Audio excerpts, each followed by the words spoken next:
It is about how to cut the tree on the right places to get optimal logs for the next use of it, and also it can be useful for many sorts of things.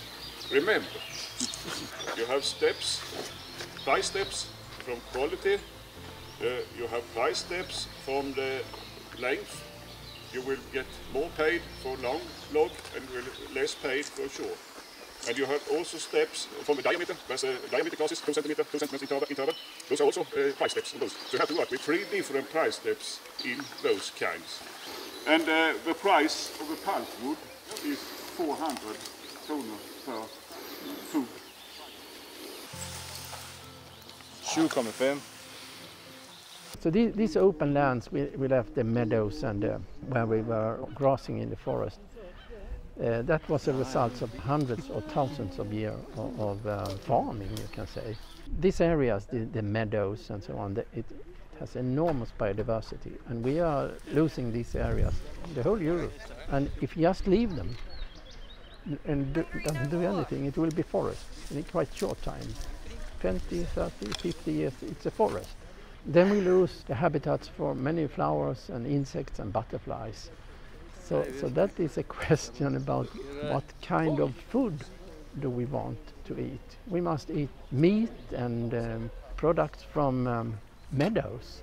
And the only thing we can manage this is with cows and sheep and perhaps some goats. And this is very expensive, very expensive. And today we don't want to pay for it. Yes, you can. If you will describe the monoculture, then you have usually one tree, of course, and the same age, one level in the forest. To have several levels in the forest is, for example, important for birds to hide, to nest, and so on. So there's a lot of things for the.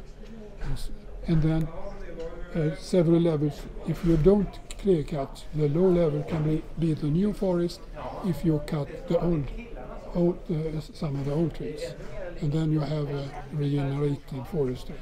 You can have a forestry that mimic the natural forest and the natural forest disturbances. If you can use that, then you will have the diversity and the 3 R's: resistance, resilience and redundance.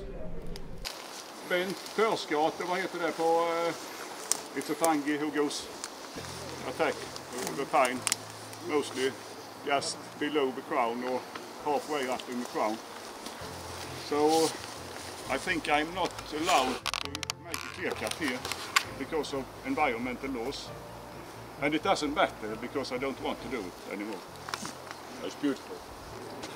You can also see how the shade is an advantage for spruce. This is totally self-regenerated. And I would say when the forest are allowed to choose itself, it will be more spruce when you have shade above, and it will be more pine when you have more sunshine. You see the difference how the spruces come in the dense stand of bigger trees. You have no pine. It's a win-win. You will get smaller branches and less unite wood. It is a little bit curved.